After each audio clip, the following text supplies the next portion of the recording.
Hey guys, in this video I'm going to be talking about Clash of Wills. This video is going to be attempting to cover the event itself and how it works. This is not so much about the Morgana boss specifically and her AI and all that. This is more about how the fundamental basics of Clash of Will works. Now the event is still pretty new and some of us are still figuring it out, so we don't really know every single detail yet. But I think by now I've got a pretty decent grasp of what's going on in the event. So I'll try to explain everything going on and how the event works, etc, etc. And again, this is not really specifically focusing on Morgana and how to beat her. This is just what's going on with Clash of Wills. So Clash of Wills is an event that should be running every month for 2 weeks out of the month. It won't overlap with Dark Visions, so it seems like pretty much we're going to be getting Clash of Wills for the first 2 weeks each month, and then Dark Visions for the second 2 weeks of each month on like a repeating cycle. So Clash of Wills, when it's open, you can come here. It is an event that uses orbs. The orbs regenerate 1 per hour. You can also use Lapis to refresh the orbs if you really want to. I don't really recommend that because there's no real rush to grind it out on day 1 or anything. So the event has 2 kinds of rewards. There are individual rewards, which are earned just for clearing the floors. Every single floor you clear will give you a reward, and if you clear all the way to level 99, you will get all of these rewards guaranteed. You don't have to worry about your score. As long as you beat the boss, no matter what your score is, you will get these rewards. Now, the best rewards stop at level 85, so if you can't clear all the way to 99, it's unfortunate, but it's not that big a deal. Level 85 is the last big reward, or level 90 for the Xenostone shards. Those are really important as well. Level 91 through 99 are, as you can see, pretty irrelevant overall. Burst pops are always nice and all, but if you happen to miss the level 91 plus rewards, it's not that big a deal. So try to at least clear to 85, or even better to level 90 for the best reward.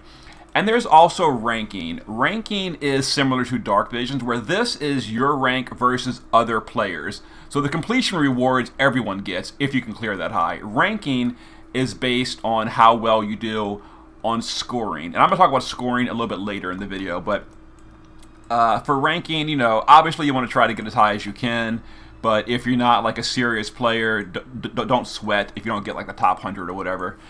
Just do the best you can and you'll be fine for that. So, on the event, the reason that you want to do the event, the big reason, there's 2 things. There's the obnoxious drops. I'm going to call them obnoxious drops because that's like, the joke. But, yeah, obnoxious drops and Xenostone shards are the 2 big deals for the event. So they're for 2 different things.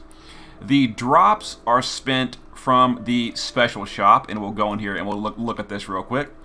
Now, these drops are on a repeating or a seasonal cycle. They're going to be three months at a time. So for the month of July, August, and September, the Clash of Wills are going to give you the purple obnoxious drops. These are used on this tab in the special shop to exchange for stuff. Now, there are other things other than the Neos. I personally really recommend you only spend them on Neo Visions, and after the 3rd run of that season, any leftovers you can spend on stuff down here. So it seems like we're getting 3,500 per event. So that's going to be what, 11,000? Am I bad at math? Let me see. Oh, I'm bad at math. 10,500 drops per season. So that's going to give you 3 Neo Visions of choice, and oh, I didn't mean to do that. Whoops, my bad. Give me 1 second. Let's go back to where we were. All right. Okay, so that's going to give you 3 Neo Visions of choice with 1,500 left over. So you obviously want to pick whatever Neo Visions you want. It's only a small list, and this one we've got Amelia, Savior, Ferris, Lunafreya, Shoreline, and Snow. So we're gonna get 3 of these picks by the end of. If you look, it's really small. But if you look right here, you can pick up through October 6th. these units. So there's no real rush to pick immediately, but you're going to want to pick the ones that you really want. You know, Ferris and Lunafreya are really good for like Dark Visions, etc. If you need a tank, they got Melia, Snow, and Phasey. If you need the Chain Cat boost, Savior. So there's some really good picks here, completely for free, which is awesome. You can pick a max of each New Visions twice. And then you're going to have 1,500 left over. You know, you have to decide for yourself what you value with the remaining 1,500, assuming you get all the drops. You could get a Vision card. You can get, I wouldn't recommend regular Moogles. You can't afford the STMR Moogle if you go for 3 Neos. So I guess, you know, the Pull, the Omni, decide for yourself what you want to get. And the other thing you're going to be getting are Xenostone Shards. These are spent in the Xeno Shard exchange. These are for kind of like the Dark Vision weapons. This has the Clash of Wills helm. It starts at rank 1, and you've got to buy them. You've got to do them in order, like a Dark Vision weapons. We'll cover the max rank in a moment. But if you got all the way to floor 90, you've got 1,000 shards. You can spend them up to the +6 or the 6-star helm at the current event. So this helm is the big thing is it gives you an autocast buff that buffs morale per turn, every single turn passively during Clash of Will. This is really useful. Every single bit of morale helps, and this is just a passive auto buff. Even if you've only got the rank 1 helm, stick it on a support unit and get that auto buff per turn while doing Clash of Wills. And at the current time, we can get up to rank 6, which is only 40 attack and magic. It's overall still not super great. Unless you're a newer player, then this might be really good for you. But later on, once we've done more seasons, we get more Xenostone Shard. You can get up to rank 10, which is the strongest helm in the game. It's 90 attack and magic, some defense and spirit. And that's really good all on its own. But then after that, you can add modifiers. Now, I'm not going to go into this too specifically, but some of them, for example, the champions, I think this one is the one that buffs your attack and magic every single turn.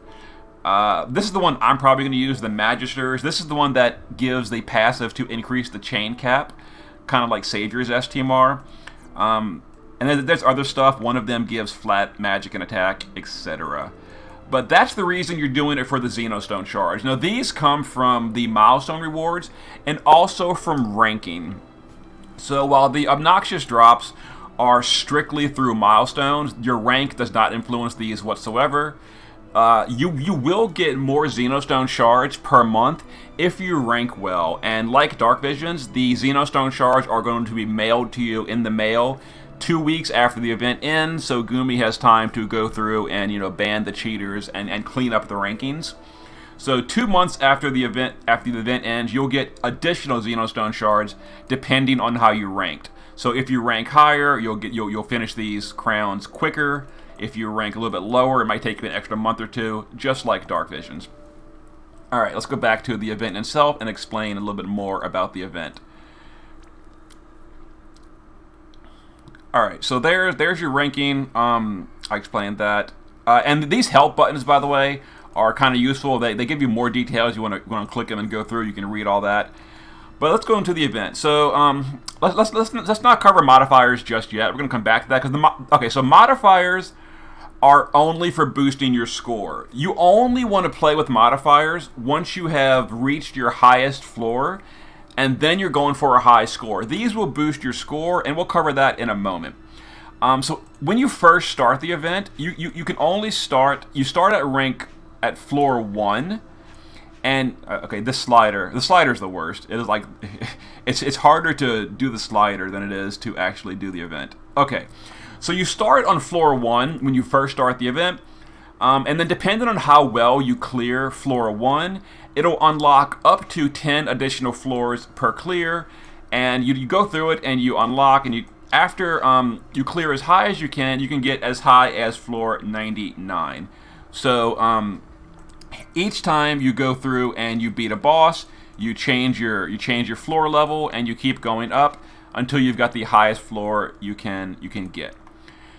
All right, so the boss. Again, we're not going to cover the boss specifically so much, but now we're going to cover the morale gauge a little bit. So morale, I'm going to link a Reddit post by Soul You Say, which goes really in detail to the morale mechanic, very specific. His post on Reddit is very, very detailed. It explains every single thing about the morale gauge. I'm going to link it in the description and the comments so you can read that. But I'll quickly go over some basics of the morale gauge during the fight. So you can click the morale gauge, and it'll show you some basics of what's going on here. So things like if your unit is killed, you lose morale, the boss gains plus morale. If you hit the boss with elemental weakness, your morale goes up. If you buff your party, your morale goes up. So there's a lot of things that boost morale. Just overall, doing good things in combat boost your morale, and doing bad things happening, like having deaths and all that, or the boss hitting your team, will lower your morale. I have my cursor turned on during recording. I usually have it turned off, but you can see where the mouse where I'm pointing. This is the morale gauge you're going to see in combat. The starting position depends on the EX level of your units. So with my current team, I've got, as you can see, 1, 2, 3, 4, 5, 6, 7, 8, 9, 10 combined levels of EX with this party. And you can see down here, it tells you I have 0 out of 10 modifiers. We're going to go over modifiers in a moment. But because I have 10 EX levels in the party, you can see the morale starts approximately -30 or 70% on our side. So 70%, the enemy has a 30% bonus. So here's 100, or 0%. It's a little confusing. I might not be explaining it the best.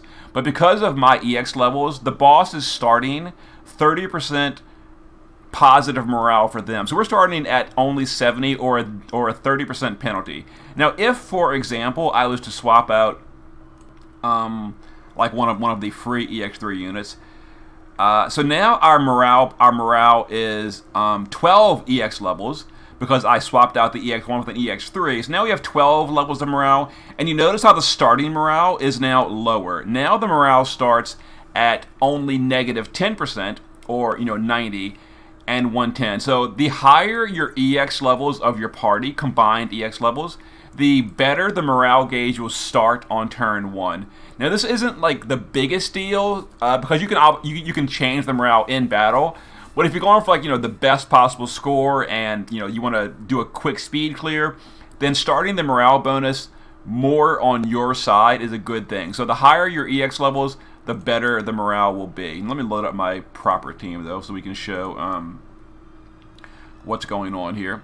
So there's the morale, and then in battle there's morale actions. I'm gonna go into battle and explain these in detail in the battle. But if you look up here at the top of the screen, you see these 4 icons on the screen, these little markers. These are morale skills. So as long as the gauge is, as long as the morale skill right here is within your field, this number is a cooldown. So you see how this is a 6? This is a cooldown of 6 turns for the square skill. Now if you look down here, if you look down here, the icons, the clicking is so hard. Okay, you see the square? This is Resurging Will. So as long as the morale skill, as long as this skill is within your morale field, the countdown will count down, and once the countdown hits 0, you can use the skill. So assuming the morale gauge never goes beyond this will count down once per turn, and on turn 6, we could use Resurging Will, which, as you see, is a 5,000 HP heal and a 500 MP heal for the whole party. These skills apply instantly, and they don't consume a unit's action. You just activate them. You activate this as the player and use it in battle. So you can use this at any time once it's ready. And once you use it, the cooldown starts again. And as long as the morale skill, the morale bar is in your favor, it'll count down per turn. Now these 3 skills at the current stage of morale will not count down. So like this little pentagon skill will not start counting down until you've pushed the morale gauge all the way to where it's in the blue. Your morale has overtaken that skill. So the 4 skills are: the square one is like an emergency heal. The circle skill is Resolute Will. This is a barrier. This is, really good for using if you push a threshold or something. The Triangle skill is a defense and spirit buff for 1 turn. Again, good for threshold. And then the big one is the Pentagon skill, which is a 400% attack and magic buff. Now, I will say, disclaimer, it's currently bugged. At the current time, when you use the skill in battle, it doesn't do anything. Big sad face, but this skill should buff your attack and magic by 400%, but it is currently bugged. I expect it'll be fixed eventually, and when it is, that'll be great. But it's bugged. So let's go ahead and show in battle an example of these skills. Alright, so we're not going to focus a ton on Morgana herself. I'm just going to use a bunch of morale skills to boost our gauge. Okay, so you see in battle, the gauge is yellow. The morale is modified every single turn at the end of your turn. So the yellow right here, if you look where the pointer is showing, that's showing at the current time when I end my turn, the change in morale gauge.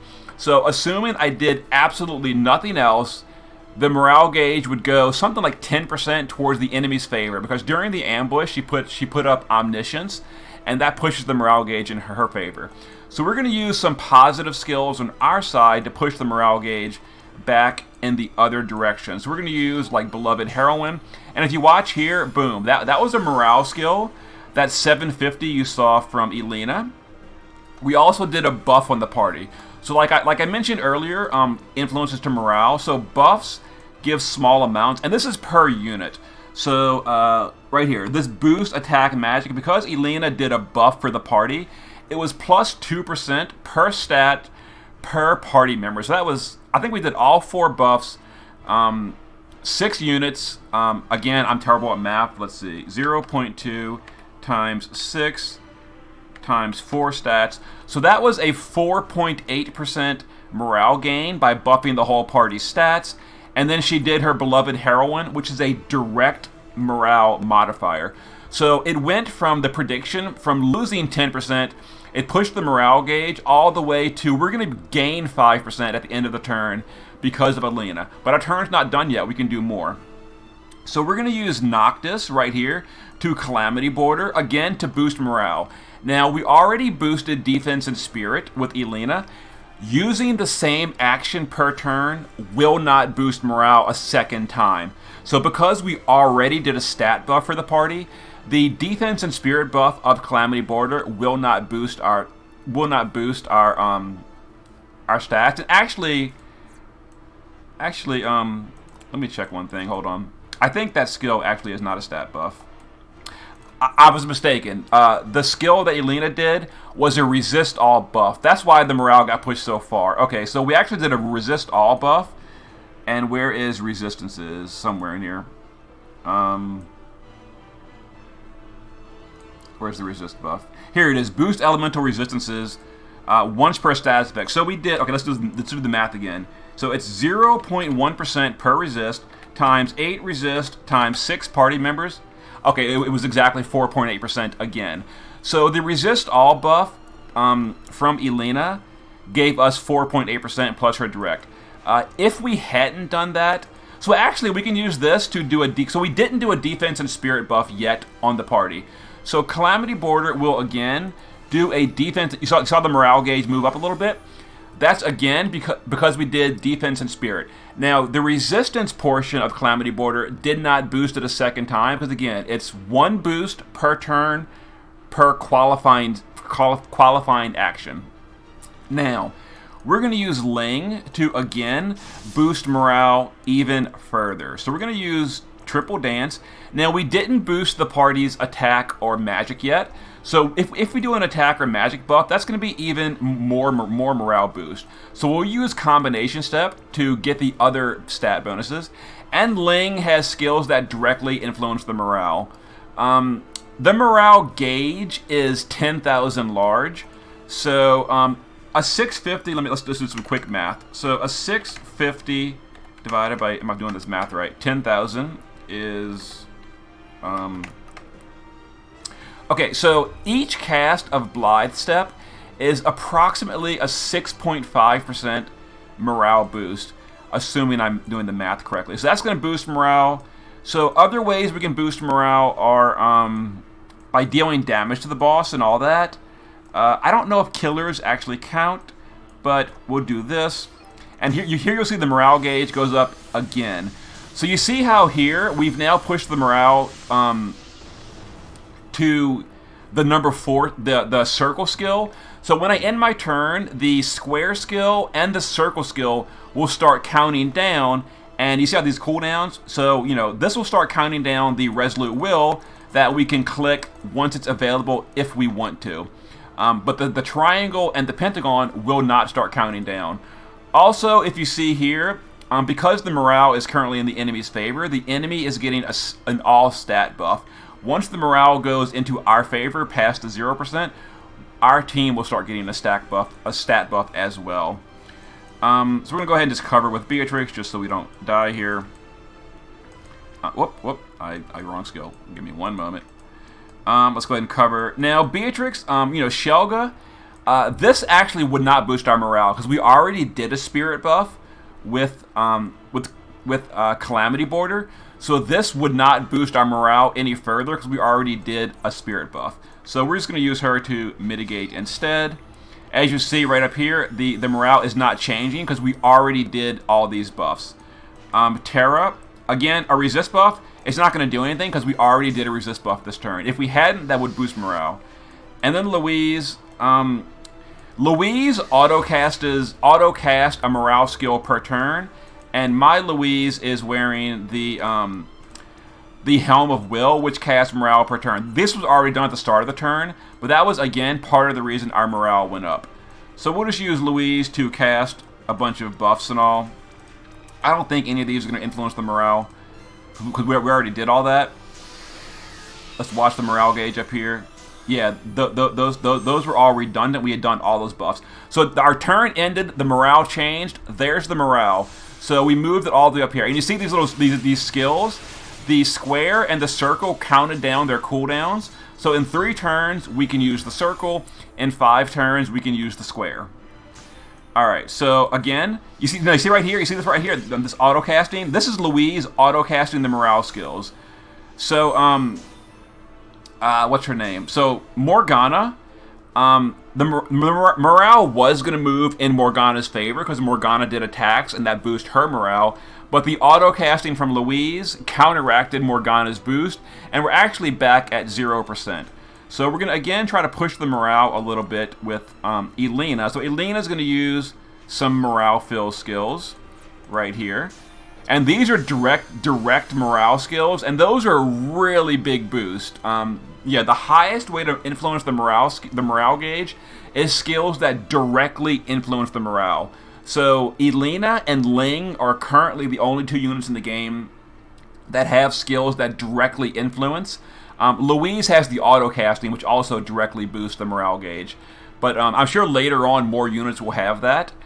But yeah, so we didn't do a resist buff yet this turn. So we're going to use Noctis right here to Calamity Border. Now you'll see this is going to boost the morale gauge a decent amount because we didn't do a resist buff, so boom. So Calamity Border applied all 8 resistances to the entire party. It applied Defensive Spirit to the entire party. And all of those pushed the morale quite a bit. So we can't boost it anymore with resistances. We can't boost it anymore with stats. I think actually attack and magic stat hasn't been done yet. Louise, I think, does attack and magic. So let's go ahead and push this. Yeah, so we hadn't done attack and magic yet, but Louise covered the remaining stats. So we've gained all the morale possible this turn by buffing all the resistances, buffing all the stats. So the only way really to push morale even further is by dealing damage to the boss that she's weak to. So the boss is fire imperiled. If we dealt fire damage, we would gain morale on the boss. So let's go ahead and use Terra to hit the boss with fire damage 3 times. And you'll see the morale gauge go up a tiny amount because we're dealing. It's very tiny. If you watch real closely, you can see it move because we dealt the boss's weakness damage of fire. So at this point we've mostly done all the morale we can in the turn. The only way to push it even further is with direct morale modifying moves, which is where Ling comes in. She's got lots of direct morale moves. So we're going to Blithe Step, we're going to Moving Dance, which as you can see, base morale is 50. So we're going to, oh, the wrong skill. We're going to do that. And I'm also going to break the boss because I don't want to actually die here and ruin the explanation. So we're going to break the boss. Oh yeah, breaks and debuffs on the boss also count. I forgot about that. So because we're going to debuff the boss with breaks, that will also push the morale in our favor. That's something I should have done last turn to push the morale even more. So okay, so we're going to directly influence the morale, boost it again, and then when the boss gets broken, it's a tiny more boost. Breaks aren't the biggest boost. Let's see here. Here we go. Reduce attack, magic, etc. once per status. So it's 0.25%.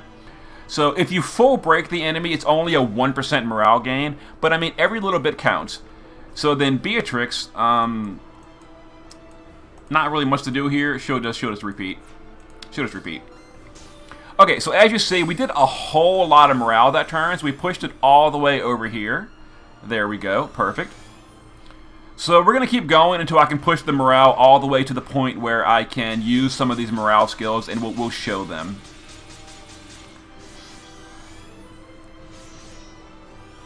Alright, let's keep going. So you see right here, the boss didn't do that much damage here, so the boss didn't push the morale too much in her favor, but now Louise is auto-casting her morale skills, and the morale is slowly going back up the other direction. And Louise, for the most part, passively counteracts all of Morgana's morale boost, except when Morgana uses her big cooldowns. Alright, so we're going to, again, Calamity Border for lots of morale. We're going to use Louise for lots of morale. We're going to use Elena to just Beloved Heroine and Legendary Heroine to boost morale even further.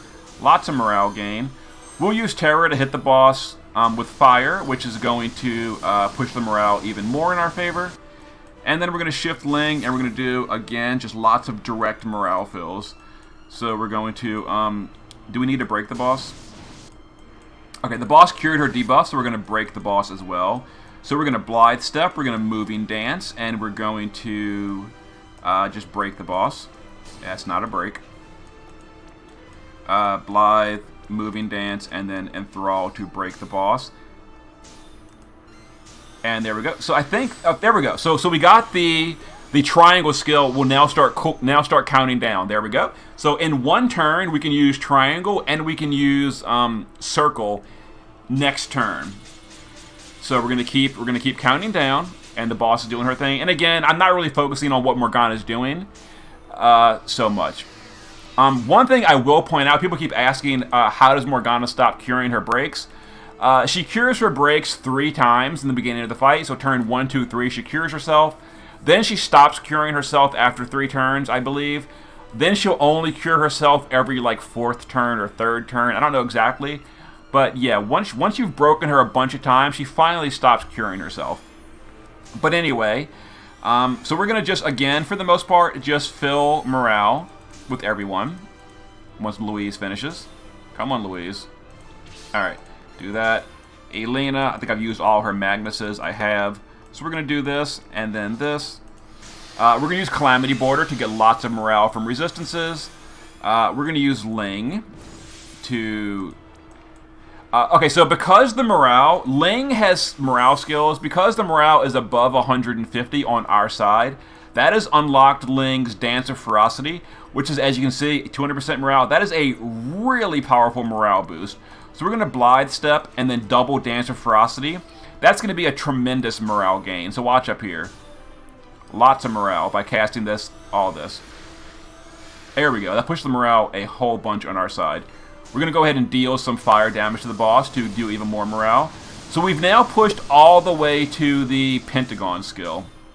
Now these 3 will all cool down, and we can use them. Oh, we didn't quite push it to the Pentagon. It was 21%. We were 1% away from the Pentagon. That's okay. We'll do it next turn.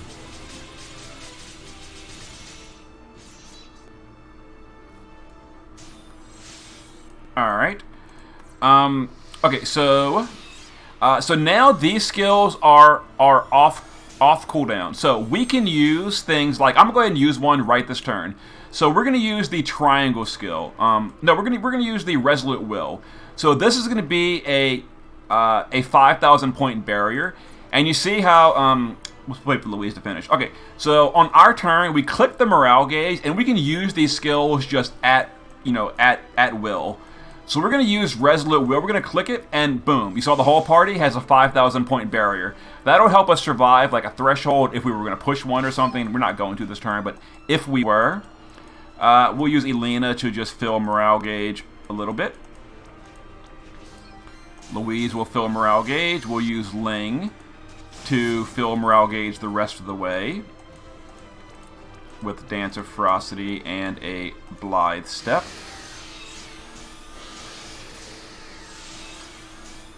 Okay, so it looks like the morale gauge is all the way to the maximum at this point. Terra can deal a little bit of damage. We can Calamity Border. We've already got the morale maxed out, though. Okay, so as you saw, we used the circle skill, and you see now it's on cooldown again. So we use that skill, and 4 more turns, we can use this. Let me go ahead and check if Resolute Will is broken as well. So currently, my Ling has 1,607 Spirit. Let's see if this one's actually working. So you see right here, it did it, and then... Okay, so the 400% defense and spirit buff is currently working. It's really weird that the Pentagon one is not. Okay, so now the morale is all the way in our favor. There we go. And of course, morale skills power up when this happens as well.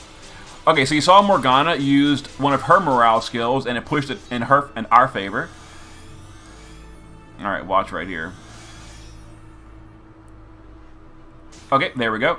But now we've got these skills. Okay, so let's see if they hotfix this. So currently our Ling is at 6,544 attack.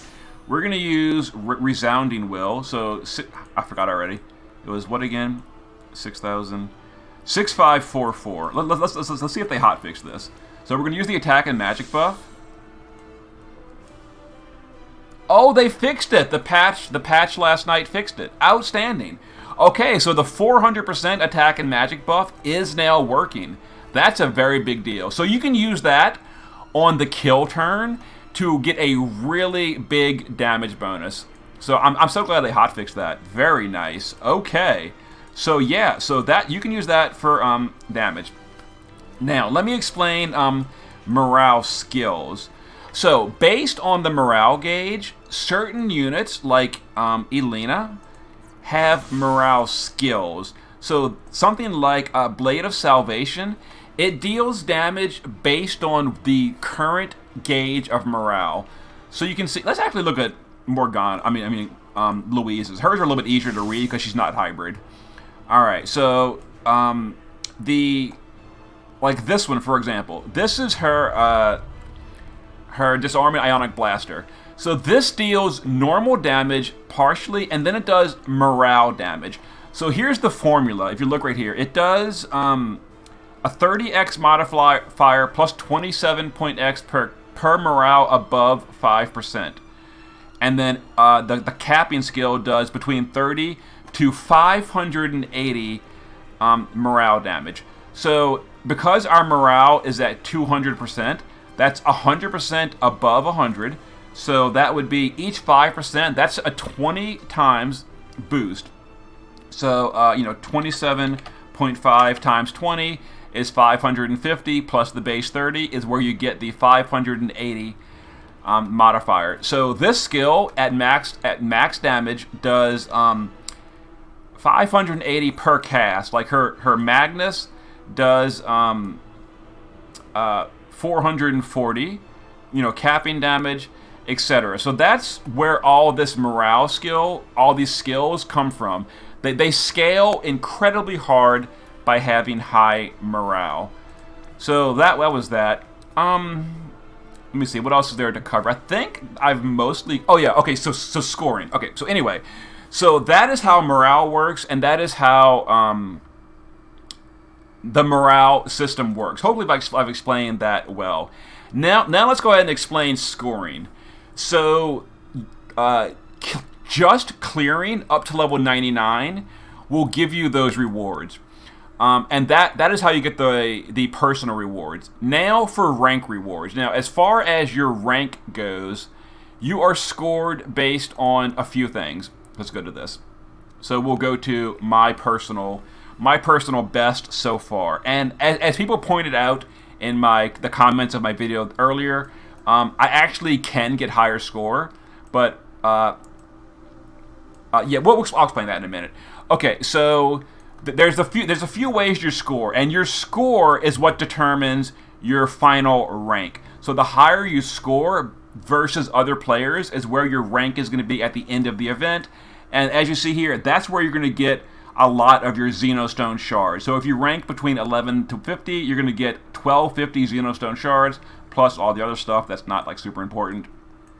If you rank 1,000 to 2,000, you'll get 950. So obviously you want to get the higher rank possible to get the more Xenostone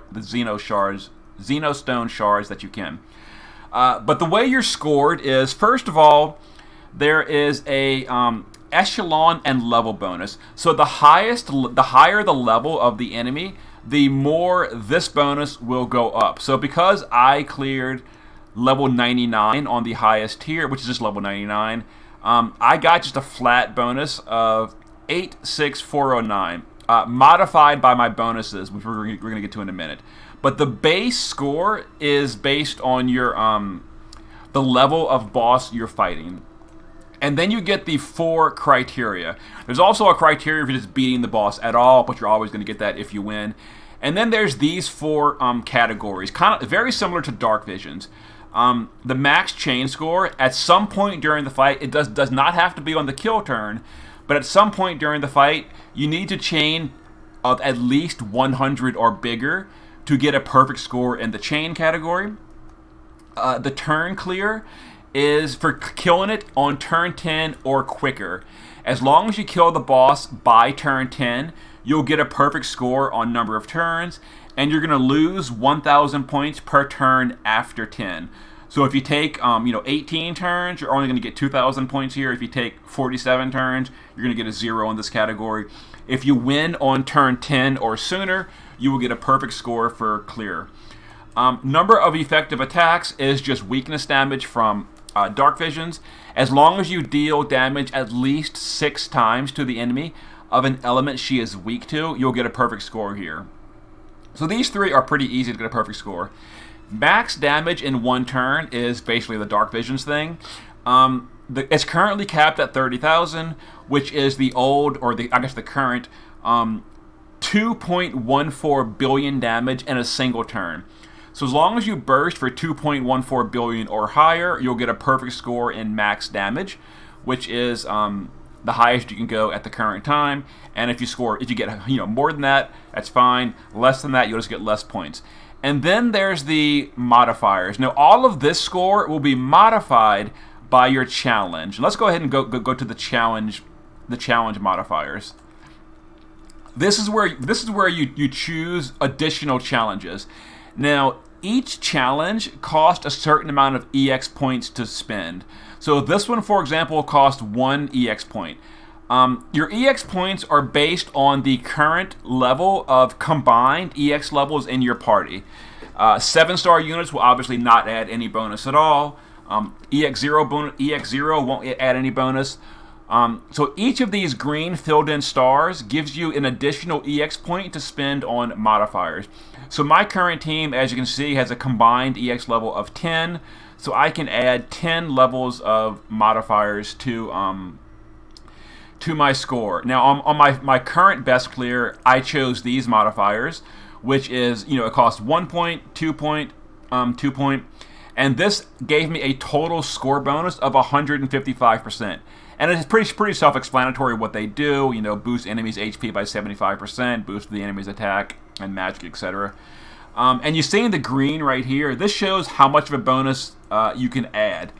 As was pointed out by so many people, I kind of overlooked it in my original clear. I could have actually gotten a higher bonus by adding these stuff down here. Like I did 155 in my original clear. I kind of overlooked that I could have gotten higher by adding these big bonus, because these give more bonus per star, so to speak. So like this is worth 20% per star, while the skill up here is only worth 20% per 2 stars. So that's only 10% per star. So this is like less valuable, and I kind of overlooked that my first time. But yeah, so you can mix and match based on your EX level to boost your score even higher. And if your entire team is EX3, you can fill in the entire grid for a full 300% score bonus. Now this is kind of like a double-edged sword, because as you add EX bonuses, especially like Defensive Spirit or Resistances, these make the boss bulkier, which makes it a lot harder to actually deal damage to the boss. So while this may give you more percent, if doing this in turn makes you deal less damage and you're not hitting the damage cap because the boss is now so bulky, your score may actually be lower even with higher bonus, depending on that. You can also change your level. Now, for example, maybe level 89 at 170 bonus will end up with a higher score versus level 99 with like a smaller bonus. You know, you got to mix and match, and I plan to be playing with it over the course of this week and trying to figure out what the best possible score is based on modifiers and boss level. So yeah, so you want to add as many modifiers as you can while still being able to beat the boss, while still being able to score high on damage, and then by modifying your percent. Now, if, for example, you've got like a lot of EX3s, like I'm going to go ahead and real quick toss in some of my EX3s of the free units, because these are free, and they do count. So that, and then Wolf Adele was a free EX3. So this, I've boosted my score to 14, so I could add even more modifiers with this. I could do, I could go as high as 235, 220. I think, let's see, 230, 235. Okay, so there we go. So that that seems to be like the highest possible I could get, assuming I went with an EX3 team. I could go as high as 255 bonus. But of course, you know, as you look at the team, by swapping out my EX1 Ling and EX1 Louise, like this team has no chance to damage cap the boss or even get a good damage score with these modifiers. So it's kind of like a balancing act. You've got to balance your team's power versus EX level versus modifiers, and it's kind of like a puzzle. And this is a glitch. This is a bug. You see how I applied higher bonus, but it's actually applied 16 out of 14. It's a glitch.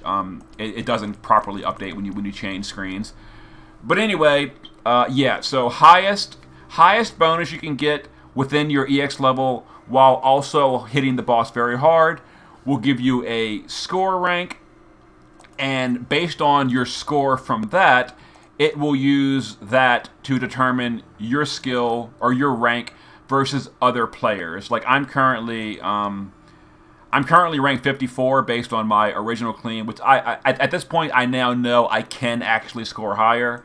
But yeah, so I'm like, you know, ranked 54 versus other players, and other players a bunch of players are tied at 54. There I am, ranked 54. And these players did they have more EX levels, so they did more modifiers and they did better ranking, etc. So hopefully I've covered everything about the morale battle. If I've forgotten something, you know, point it out in the comments. And again, I'm going to link Soul Yusei's Reddit post, which goes into extreme detail about influencing the morale bar. So okay, I think that was everything about Clash of Wills. Hopefully you now understand it a little bit better, and I will see you guys later in the week when I have potentially figured out a higher scoring team than my current best score team. See you next time.